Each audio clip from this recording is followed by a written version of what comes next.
નરસિંહ મહેતા પણ એવું કહે છે કે જ્યારે મને સદગુરુ મળ્યા અને ત્યારે મેં નેણ ખોલ્યા ત્યારે મને શું દેખાણું કે આંખ મારી ઉઘડે ત્યાં સીતારામ દેખું, આંખ મારી ઉઘડે ત્યાં સીતારામ દેખું, આંખ મારી ઉઘડે ત્યાં સીતારામ દેખું, આંખ મારી ઉઘડે ત્યાં સીતારામ દેખું, ધન્ય મારો જીવન કૃપાએ નિલેખું, ધન્ય મારું જીવન કૃપાએ નિલેખું.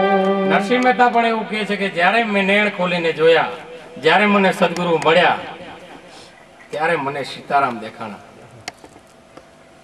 પણ એ કયા નેણ? જે આપણે વાત કરી જ્ઞાન ચક્ષુ. અને એને જોઈએ તો સીતારામ દેખાય દેખાય ને દેખાય, પરંતુ વાર એટલી જ ખાલી સદગુરુના શરણે જવાની, બીજું કઈ નહીં. હે મેલી મમતા ને રૂડો લાવો, મેલી મમતા ને રૂડો લાવો, હે મેલી મમતા ને રૂડો લાવો, મેલી મમતા ને રૂડો લાવો, હે પેલા અહંકારના દીપને બુજાવો, પેલા અહંકારના દીપને બુજાવો, હે મેલી મમતા ને રૂડો લાવો, મેલી મમતા ને રૂડો લાવો, પેલા અહંકારના દીપને બુજાવો, પેલા અહંકારના દીપને બુજાવો, હે કાલિદાસ કાયમ કીર્તાર બાવન બાર છે, કાલિદાસ કાયમ તિલકાર બાવન બાર છે, હે પેલું ચેતન પરાની પાર બાવન બાર છે, પેલું ચેતન પરાની પાર બાવન બાર છે, એ તો અંદર ને બાર એક તાર બાવન બાર છે, એ તો અંદર ને બાર એક તાર બાવન બાર છે, મેલી મમતા ને રૂડોલ્યો લાવો, અહંકારના દીપને બુજાવો. ત્યાં સુધી મમતા, મોહ, અહંકાર અને મારાપણ જ્યાં સુધી જીવ ઉપર આવરણ બનીને એ બેઠા હશે ત્યાં સુધી એને ચેતનની પ્રાપ્તિ થાય એમ નથી. એક દ્રષ્ટાંત છે, એ દ્રષ્ટાંતમાં સાર સમજવાનો છે કે જો મારાપણું આપણે રાખીએ તો આપણને કેવો ભાર લાગે છે. એક વખત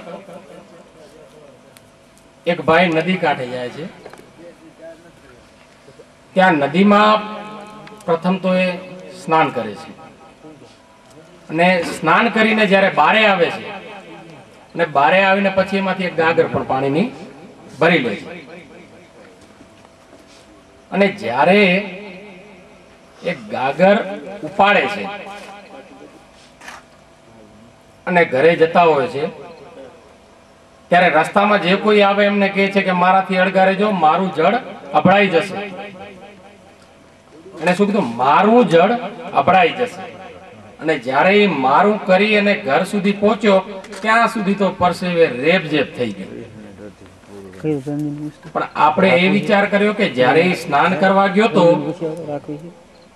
આપણે પોતે એ જગ્યાએ સ્નાન કરીએ અને માથે 1000 મણ પાણીનો ભાર હોય છે એ ક્યારે આપણે વિચાર કર્યો?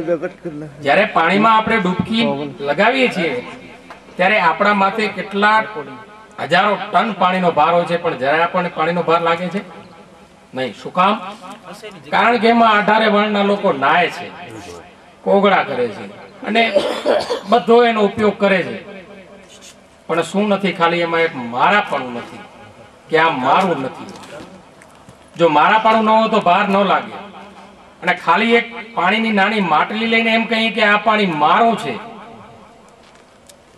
તો પછી એનો ભાર લાગે ને લાગે. માટે જ કાલિદાસ મહારાજ આ પદમાં આપણને કહે છે કે આ જે મારાપણું છે, આ જે અહંકાર છે,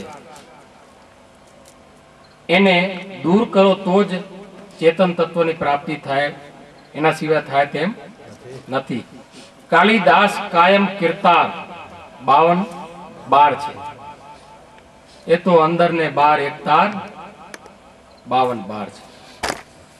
કાયમ કીર્તાર. જ્યારે પરમાત્માની પ્રાપ્તિ થઈ ગઈ ત્યારે એ સદાય કીર્તાર કહેતા એમાં લીન થઈ ગયા, એ સ્વરૂપમાં લીન થઈ ગયા.